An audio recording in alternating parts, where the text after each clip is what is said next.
afternoon, everybody.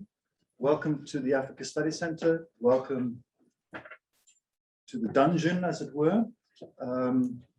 We're here today because Duncan's book is going to be launched. And for the launch of Duncan's book, we have two specialists from Zambia, one in Zambia and one in Groningen. And let me just try and introduce Duncan first of all, and then I'll get to introducing Dr. Alfred Tembo and Dr. Eva Pesha.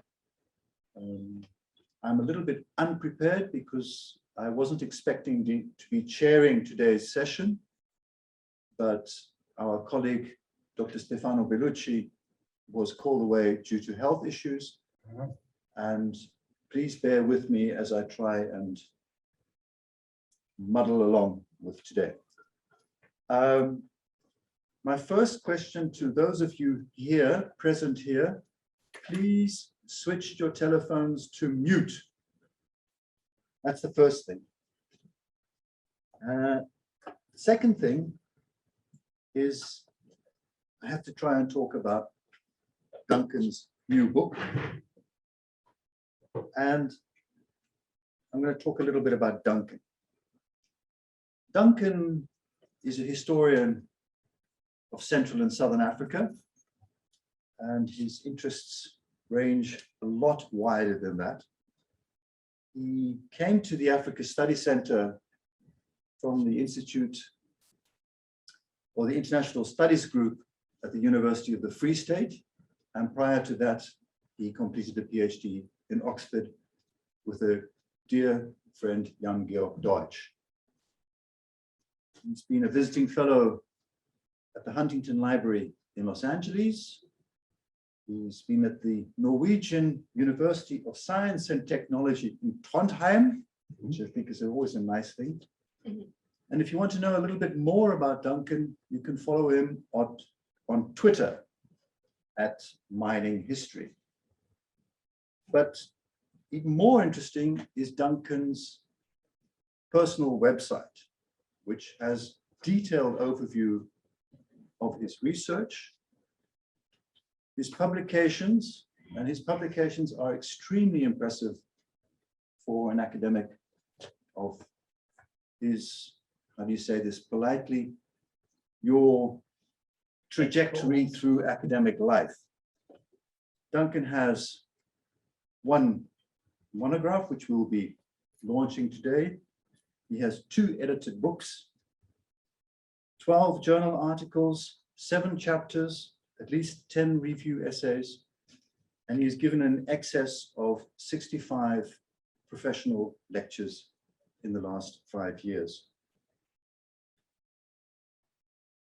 Today, we're going to have 2 people joining us online, in particular, Dr. Eva Pesha, who is Assistant Professor of Contemporary History at the University of Groningen and a specialist on the Zambian Copperbelt, and Alfred Tembo, who used to be at the UFS as well, at the University of the Free State in South Africa, and is now a lecturer in history at the University of Zambia.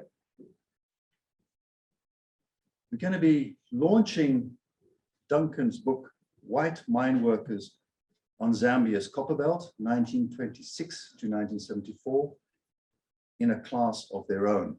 And when I saw the title, I was immediately reminded of the kinds of discussions which were held in Southern Africa in the 1980s, where a class of their own would then lead to discussions of fractions of capital and fractions of class and discussions between Polansis and Althusser and this sort of nonsense. Thankfully, we've moved on beyond that. Duncan will speak for 10 minutes, and then Eva Pesha will be the discussant for approximately 3 to 5 minutes. Duncan will respond, and then we'll have Alfred Tembo speaking for about 3 to 5 minutes, and Duncan will respond. and then the floor will be open to all.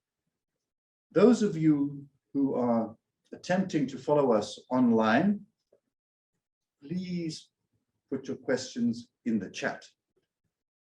And then if you have put your questions in the chat, and if Duncan feels like trying to answer your question, he will attempt to do so. I think I've said everything that I need to say right now. Once Duncan has finished speaking, I will chair the questions at the end. So please go ahead, Duncan.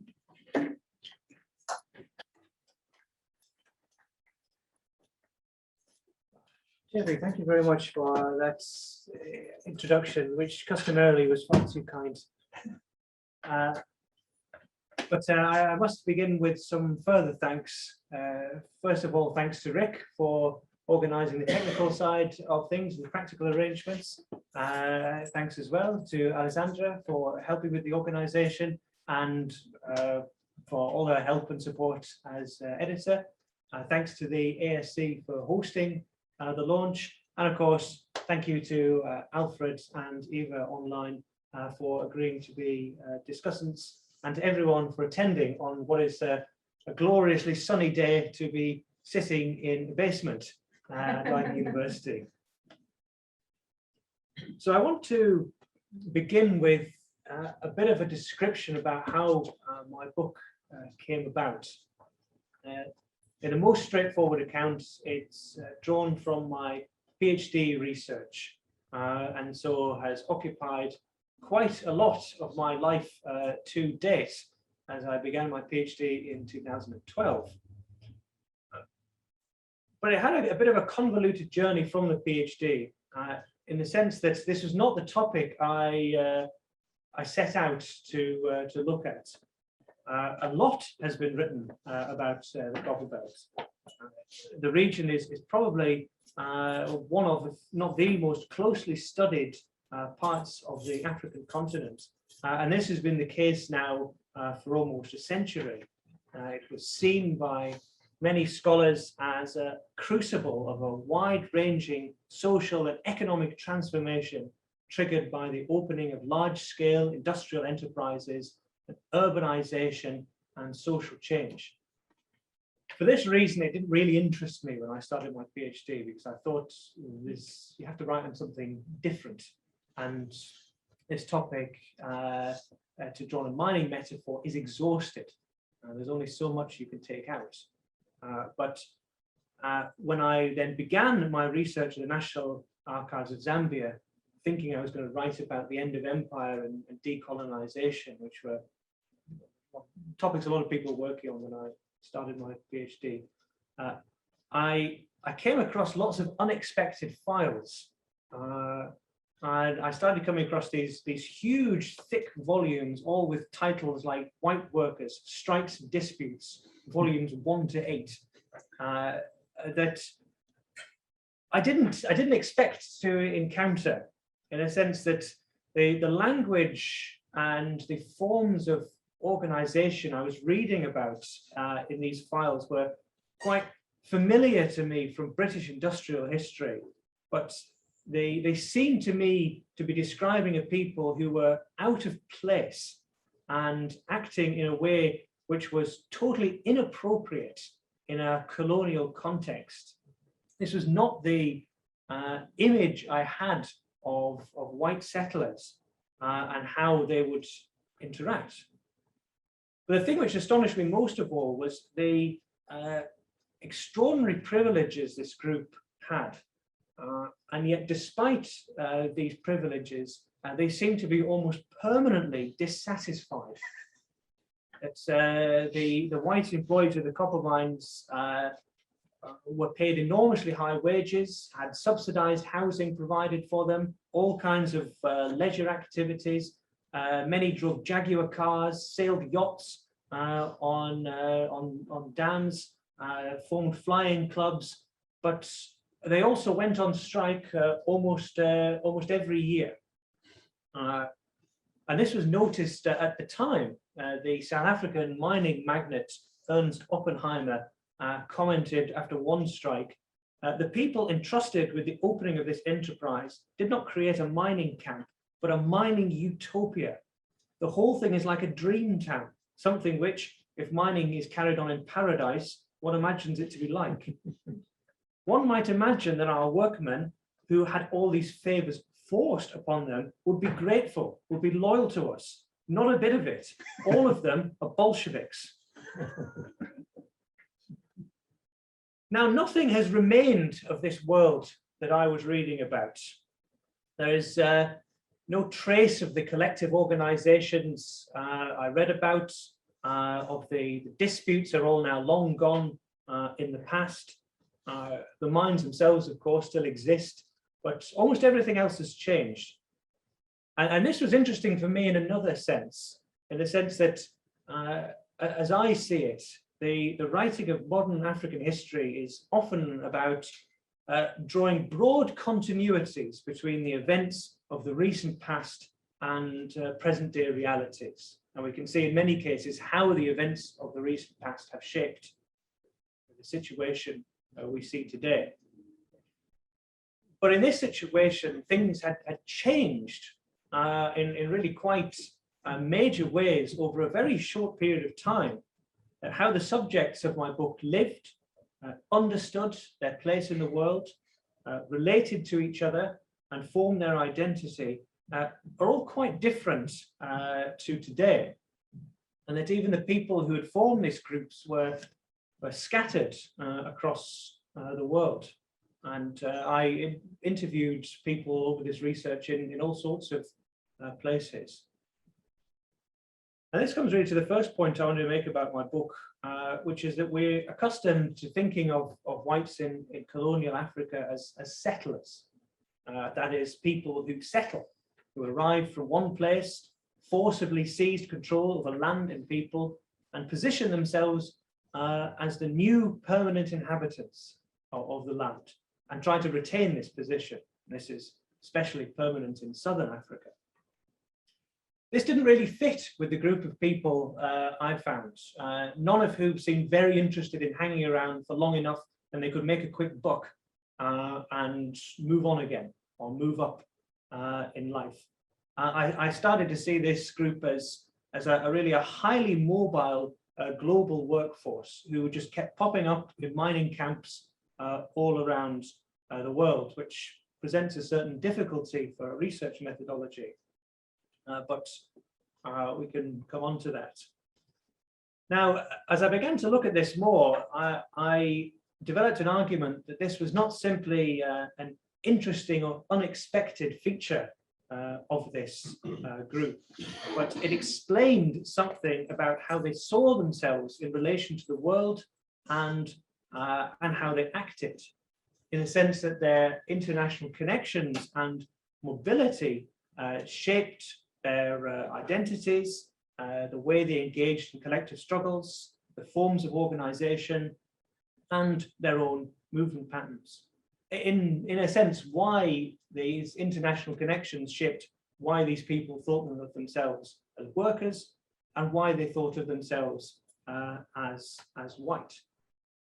And these connections were global in a sense, but also took place within a very kind of narrow set of places. People largely moved between mining and industrial centers. Now, in the book, I stress the role of agency in this, and that these people had an active agency in shaping their own identity, their workplace, and wider society. And we tend to think of agency as a positive thing, and as something which is often celebrated in historical accounts. But I think in this instance, we have a good example of that agency is used in ways that we as present-day scholars might not like. That people have agency, but they do things that we don't think they should have done. That they form racially segregated trade unions, they form workplaces with racial segregation, and they do their utmost for many, many years to keep the majority of the workforce, African men, out of decent paid work. Now, these people for many years were not really regarded as workers. There is extensive literature on the Zambian Copperbelt that I mentioned, but this literature is about African workers. In this context, worker was a synonym for African, and more specifically, African men. What I try and show in my book is that this group which arrived in Central Africa were not homogeneous or didn't form like one unified group, but this group was constantly riven with conflicts, with divisions, and that the colonial states and the mining companies expended really a large amount of time and energy trying to get rid of these people, which is the opposite of what we might think of for settlers. Now, the timeline of my book is really a period between two major recessions in the world economy. It opens with the beginning of industrial mining on the Copperbelt, which more or less coincides with the Great Depression, and ends with the recession in the mid-1970s when commodity prices plummeted. The white mine workers then survived the end of the era of colonial rule, but the near collapse of the copper industry brings this all to an end. And in a sense, in this period, these people transition into expatriate workers. And this is a process made very explicit on the Copperbelt, where workers who are formerly graded white are simply graded expatriate. Now, this is really the continuity from the narrative of my book, that how the category of expatriate, which is still a very important part of extractive industries and other enterprises on the African continent and elsewhere. And there are many similarities with this in the period I describe, but also many, I think, important differences. And I think really what I try and get in my book is that a lot can change in a very short period of time, and that often the people of the recent past are not like we are today. I'll leave it there, and then hopefully we can have some intervention from discussants.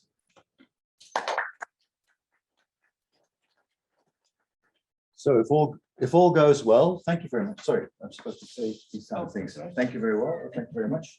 Good. If all goes well, we should have Eva online right now.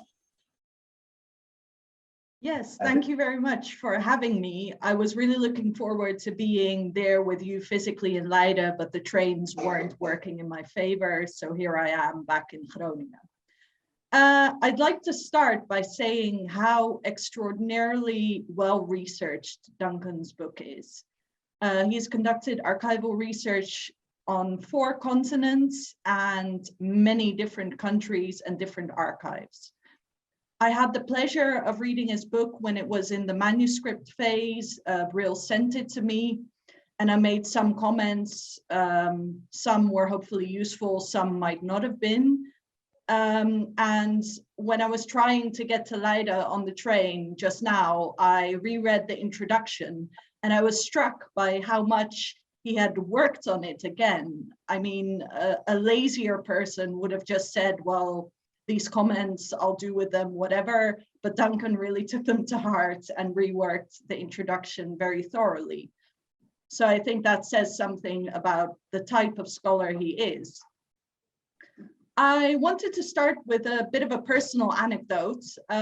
My father used to work on big freight ships.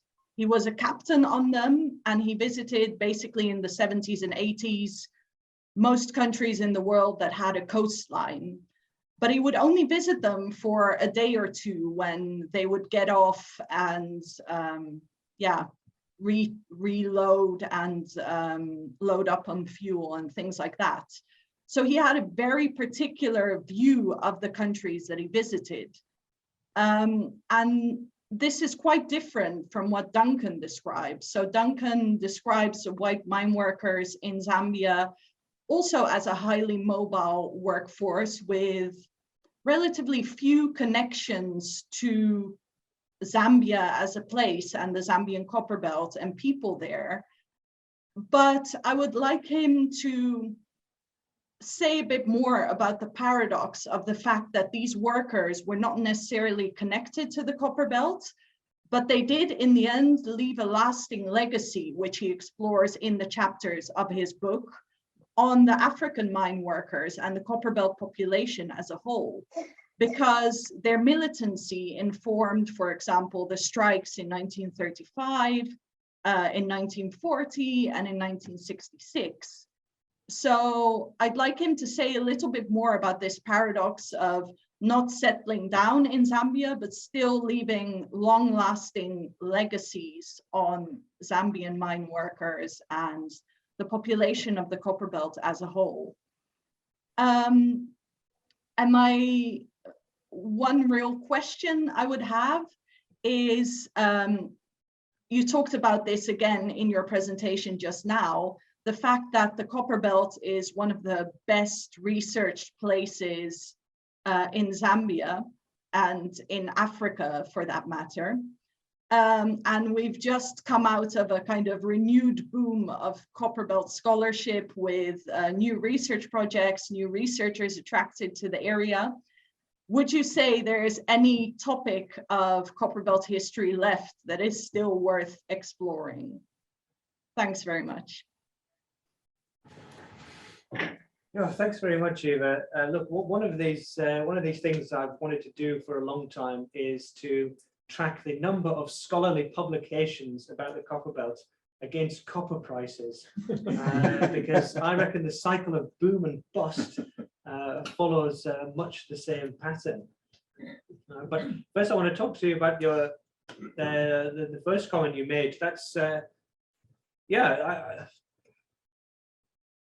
I hadn't thought about it like that. So there are different kinds of transients and different levels of transients that people who are only there for a couple of days or 2 or 3 days can see a lot of the world, but also not very much of the world. And perhaps we could think of a contemporary parallel there with cabin crew on aircraft, pilots, along with seafarers. But yeah, I think the fact that although in my book I stress that people were there for short periods of time, by short periods of time I mean 4 or 5 years, which depending on another time scale could be considered quite a long period of time, and that there is this kind of legacy. And I think perhaps one reason why there is you can discern a particular kind of impact is, although people came and went a lot, they were often the same kind of people. I have a phrase in my book somewhere where I say like was replaced with like, that the people that replaced those who departed had very similar backgrounds, experiences, and ideas. And I think that's one way you can look at the impact, because along with the particular industrial skills which people had, the white mine workers came to the Copperbelt with particular traditions of the labor movement. And although they didn't intend to, this provided an obvious and pertinent example to the African mine workers who they worked alongside. And that, I think, that patterned a particular kind of industrial relations on the Copperbelt, that people would strike first and try and negotiate later, and that disputes would escalate very, very quickly. I think that's part of that legacy. On the question of topics, look, you're going to put my if I say there's nothing left and everything's exhausted, that's going to cut the ground from under my feet and yours. Look, I think the obvious topic is, of course, that almost everybody looking at labour history certainly looks at wage work, and that historically that's not the way that most people earned a living, and even today that wage workers are only a small portion of the workforce, even at their height. And today, the number of people who work on the mines is pretty small compared to the amount of people who live on the Copperbelt. and there's not, well, there's a relatively small body of scholarship on yeah, what's everyone else doing with their day. But this group is historically the much largest part of the population, and perhaps should be given appropriate weight in studies of labour. So hopefully that addressed the comments you had. Yeah, thanks very much, Eva. Thank you very much, Eva. Now we'll try and hop over from Groningen through to Lusaka. Alfred, are you there? Yes, I am. Tembo, University of Zambia, welcome. Floor is yours. Thank you. Thank you so much, Prof. So it was a pleasure, Duncan, to read your work. I think, as Eva says, it's well written and thorough researched. You conducted research in 4 continents, and it's something that I want you to perhaps share with the audience on how difficult it is for, say, an African-based scholar to conduct research in places that you did in Britain, Australia, the Netherlands, the United States, and so on and so forth. And you claim, describe that success that you had to your passport. So I would love you to perhaps share with us and the rest of the audience on what made it possible for you, and then what's the hindrance that other scholars, say, from Africa would face in terms of trying to do such type of research. Your work fits in very well in the historiography of the Copperbelt, because much of what we have read on this region has mainly been on Africans who moved to the Copperbelt, or the urbanization that takes place in the region, and so on and so forth. There has been almost nothing, I think, written on whites that came to work on the Copperbelt, save for Ian Phimister's 2011 article in the South African Historical Journal, where he wrote on the lavish lifestyle that some of these miners lived in Africa, in a region which is so far away from quote unquote civilization, but that these miners who came to the Copperbelt had this kind of lavish lifestyle that you also talk about in your book. Your work also fits in very well with recent scholarship which has emerged on the Copperbelt, looking at new themes such as sport or religion and the environment, themes that have not been tackled before. I think from the time research began here in the 1930s by early anthropologists, or the 1940s and 50s, even in the post-colonial period, not much, or if anything, written on sport on the Copperbelt or religion and the environment. But these are topics that we've now had scholars write on. Now, I have perhaps 2 questions. Why do you think were these migrants, transnational miners, white miners that came to the Copperbelt very successful in attaining the objectives on the Copperbelt, and yet perhaps they never attained the same success elsewhere they worked, be it in Australia, in Britain, in the United States, or South Africa, and so on and so forth? What made them get higher wages in Zambia and not anywhere else? Is it because of a weak, say, chamber of mines, or is it because of the colonial environment, and so on and so forth? And then perhaps the other one would be, how does the policy of Zambianization, which began, I think, around 1966, impact this class of workers on the Copperbelt? I think your book goes up to 1974. This policy of Zambianization began in 1966. So have you come across any material which looks at the effect of this new policy introduced by the new government of Zambia? Thank you. Great. Thanks for those comments and questions, Alfred. On your first point, yes. Look, even with the generous research account at the University of the Free State, I think a scholar such as yourself would have struggled to do this research, not because of your ability, but because of the insurmountable difficulties relating to visas and passports. And I make a comment in the introduction that this kind of thing should give us pause to think about, you know, how who can write these kinds of histories. There's been a big emphasis on trying to write global history and transnational history in a historical discipline over the last 10 to 15 years. But you know, this has to we have to put this against the reality of the world we live in. That's this historiographical emphasis privileges some kinds of scholars. I can't think of a single instance in all my research where I faced difficulty getting a visa, or if I wanted to prolong my stay somewhere, yeah, no problem. This is not the case for most of the world. Kind of research funding in this sense is not sufficient to produce this kind of scholarship. Now, you're right as well that there was almost nothing written on this previously. However, curiously, a previous director of the African Studies Centre did in fact write one of the only existing books on this, which makes this a kind of a